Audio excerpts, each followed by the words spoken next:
Hey everybody, and welcome back to FSi DFS. I'm McKinley412. Today we're going to be looking at this. Well, in this video, we're going to be looking at the 4-game early slate on DraftKings. We're going to have a separate video out for the main slate later on in the day. Megaror is going to have you covered with that one, so please go check him out when we get closer to that lock. But for now, just these 4 games. Atlanta, pay attention to the weather there. At the moment, it's looking like a 40 to 60% chance of rain. Obviously, closer to lock, we'll have a better understanding of what the rain situation is going to be looking at. But for now, 40 to 60%. So just have it on your radar. This slate is gross. I think that's just kind of one way to put it. It's not straightforward. There's not a lot to love on the offensive side. There's not a lot to love on the pitching side. The best pitchers on the slate are facing the toughest matchups, and the worst pitchers on the slate are facing the best matchups. And when you have that, that's the correlation, it kind of creates for a pretty gross slate where it's tough to kind of decipher where the chalk is going to end up, where the ownership's going to be. So tread lightly on this slate. I'm going to be playing this very lightly, much lighter than I normally do. So yeah. But we'll kind of go through this. We'll go through the pitchers, just 4 games, pretty quick. Morin, I think he's still the top pitcher on the slate, even given the matchup going up against the New York Mets. His strikeout rate has been fantastic, best on the slate for sure. However, he has faced some easier matchups. Washington, they don't strike out a lot, but still not a great offense. Cincinnati, Chicago Cubs, Pittsburgh, Colorado, Arizona, kind of list goes on and on.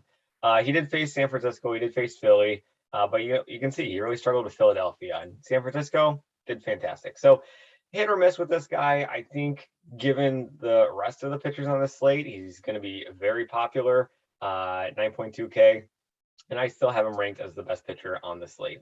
Chris Bassett on the other side of that game, going up against the Braves. The Braves do strike out quite a bit, but they are still an elite offense and can certainly damage any pitcher that they go up against. So Bassett, his past 3 games, you can see here, all against Miami. He faced Atlanta 1 time this season, and he did very well. He went 3 innings, got 8 Ks. Do I expect a similar performance? Not really. Atlanta is struggling. Last I checked at the time of this video, they are struggling against Peterson tonight, but still, I don't expect Bassett to have that strong of a game or this Atlanta offense to be shut down again against him. But still, given the rest of the pitchers on the slate, I think he grades in like the 2nd or the 3rd best pitcher, and it would be against Josiah Gray, the guy right below him. I feel like the salary just kind of like goes down the list of like who I kind of rank the tier or who I rank the pitchers at. There is one little flip at the bottom. We'll talk about that in a little bit though. But with Josiah Gray, you're looking at strikeouts. He's got a kind of tough matchup against Seattle. Seattle is a very hot team. They're winners of, I want to say, 9 in a row now. But still, great team. But Josiah Gray can get the strikeouts. And really, that's kind of what you're hoping for, is that he's able to have one of his ceiling strikeout games against this Seattle team. Seattle kind of middle of the pack with strikeouts against right-handed pitching. So 8.5K, I think it's a very reasonable price for him, given everything. Joe Ryan, going up against Milwaukee, he's there. I'm not thrilled with him. I don't hate him. He's just kind of in the middle. Am I going to be playing him? Probably not. He's not going to make my cash lineups. He's not even going to make my first couple of GPP lineups. Just because, I mean, if you're going to be paying 8.3, just go up $200 to get Josiah Gray. Much higher K upside with him, much higher ceiling that you can go. So I don't have too much interest in Joe Ryan. Flexen, he's going to be going up against Washington. We already talked about this game. Washington just doesn't strike out. They don't have a great offense, but they just don't strike out a whole lot. So it's tough to get super excited about pitchers against them.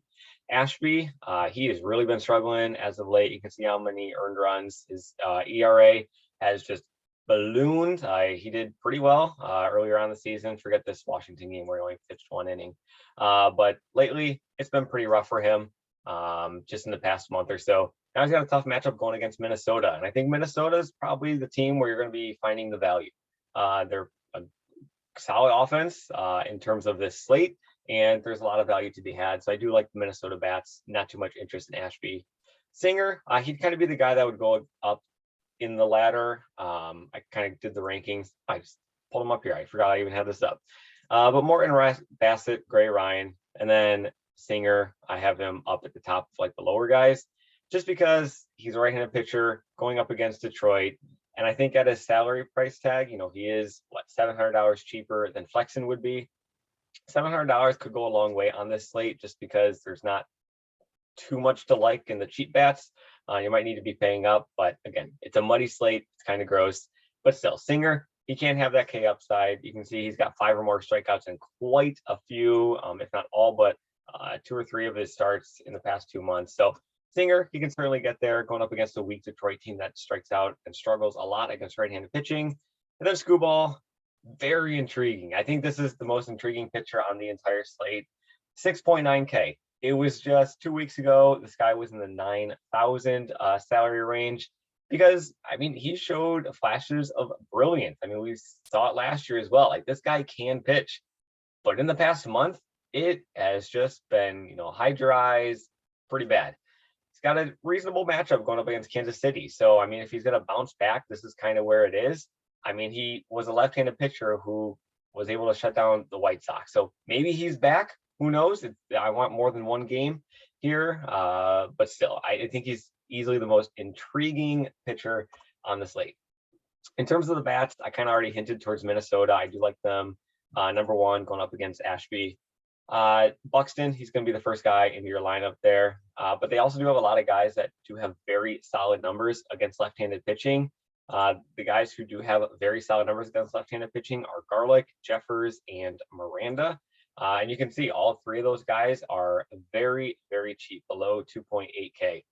So you could even go through if you think that the rain's going to kind of stay away in Atlanta and you just want to jam in Morton and Bassett, even though it's against 2 solid offenses, they're your 2 best pitchers on the slate, but you're still close to 5K, well, 4.5K remaining for the rest of your bats. So you don't need all 3 of these cheap guys from Minnesota. Maybe you don't want to go Jeffers because he's probably going to be batting 9th in the lineup, or Garlick, who might be even batting lower on in the lineup as well. So maybe take one of those guys out. You're still looking at 4.2 remaining for the rest of your bats. So I just wish there was. I wish there was more clearness to the slate. It's just gross. The best pitchers against the best bats. Yeah, I can go on and on. I got Milwaukee on the other side of that game. I think they're probably my second favorite team that you could be stacking on this slate, going up against Ryan. Like I said, Ryan, he's not a pitcher that I'm super jazzed about. He has shown that he can struggle as of late, and just Milwaukee has a lot of solid left-handed bats that can go against Ryan here. So kind of up and down throughout their lineup. They have a lot of solid left-handed bats. Just looking at their lineup, so I don't mind them. Even McCutchen, righty on righty at 4.4K. I don't mind him at all. He had a nice home run. What day is it? Tuesday. So okay, he's got back-to-back home runs so far. So maybe he can make it 3 straight going against Ryan. So Milwaukee's there. Atlanta and New York Mets, I rounded them out just because, those are your 2 best offenses. Forget the pitching matchup. Those are your 2 best offenses on the slate. Then you got the remaining guys. This should be GPP, not medium. But Kansas City, I think they're probably the most intriguing GPP play going up against Scubal, the most intriguing pitcher on the slate. He has shown flashes of brilliance, but man, this past month has kind of been a struggle for him. But we have seen his salary drop over 2,000 in just 2 weeks. So Kansas City, I think, is your most intriguing GPP play. Seattle, just because they're hot, going up against Gray, who does strike out a lot of guys, but maybe they can limit those strikeouts, get some hard contact on him, and get to that bullpen pretty quickly. Washington, Detroit, they just kind of round things out. Nothing too exciting about them there. So, that's the slate. I wish there was more to tell you guys, but man, it's rough. Please tread lightly on the slate. Neighbors are setting off fireworks for some reason now. July 12th. Happy to July 12th, everybody. But yeah, that's the slate. Please tread lightly with it, because there's so many just wrong ways that you can go, and it feels like there's not many right ways that you can go in the slate outside of maybe a Minnesota stack as the top stack. So that covers things. Good luck in your contest early. Please go check out Mega Roller and his late slate video, or his main slate video that he'll be having up here later on. But good luck. and we will see you in the next video.